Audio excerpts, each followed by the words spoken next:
Memory Jogger, Week 3, Day 3. In problem A, use a fraction in the box below to complete the equivalent fraction.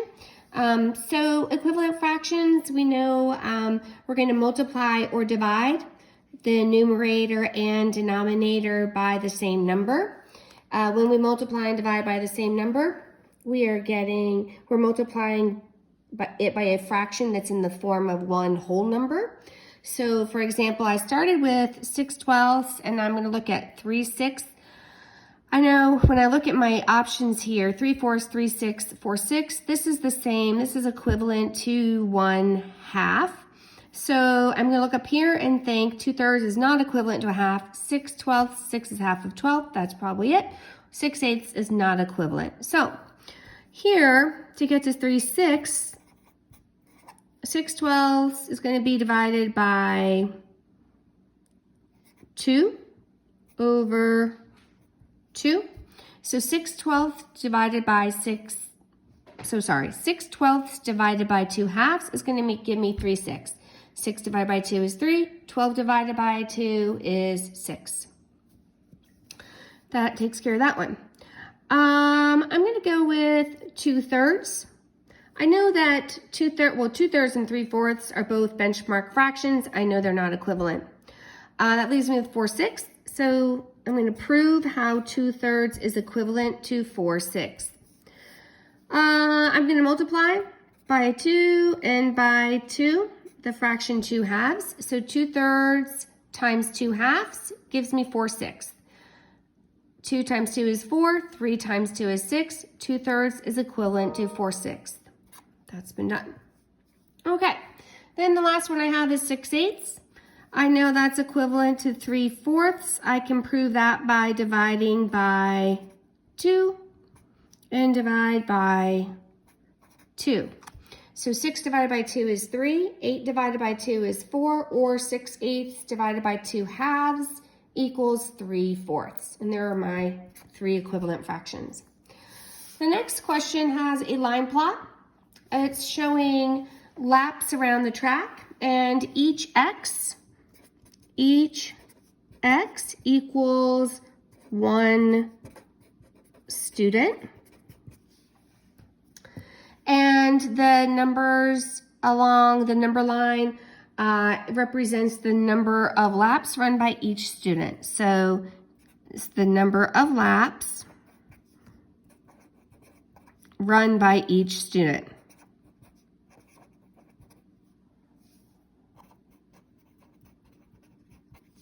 Okay, that means I have one student that ran 3 laps. 1, 2, 3. 3 students that each ran 4 laps. I have 1, 2, 3, 4. 4 students that each ran 5 laps. 1 student that ran 6 laps, and 1 student that ran 7 laps.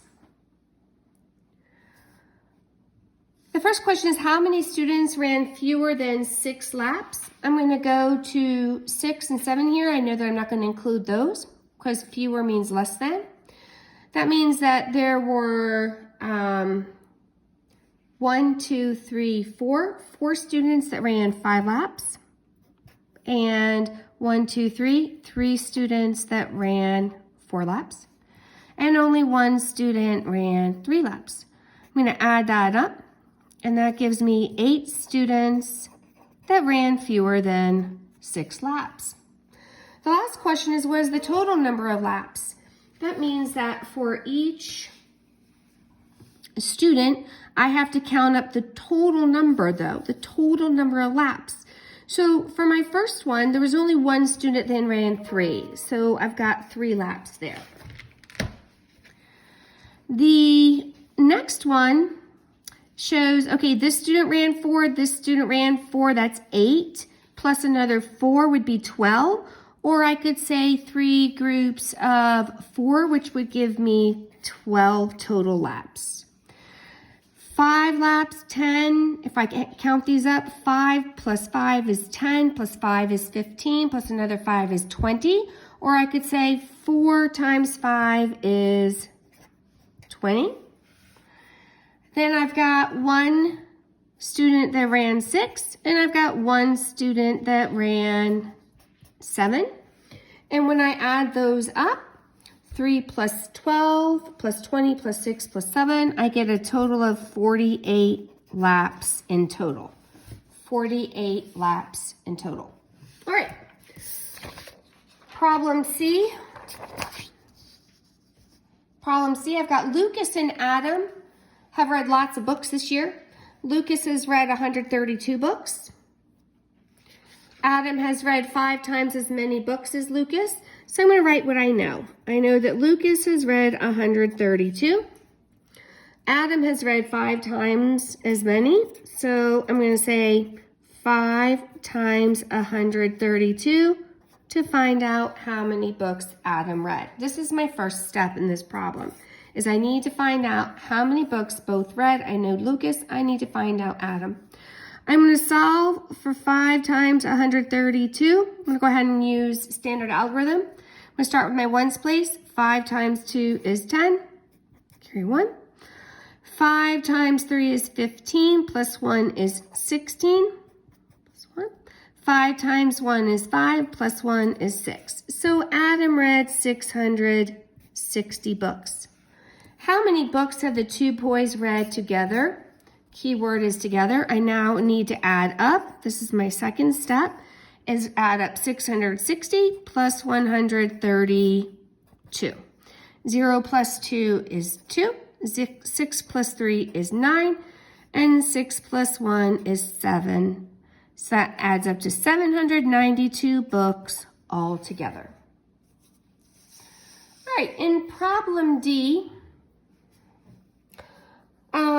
Stephanie has 4 bottles of lemonade.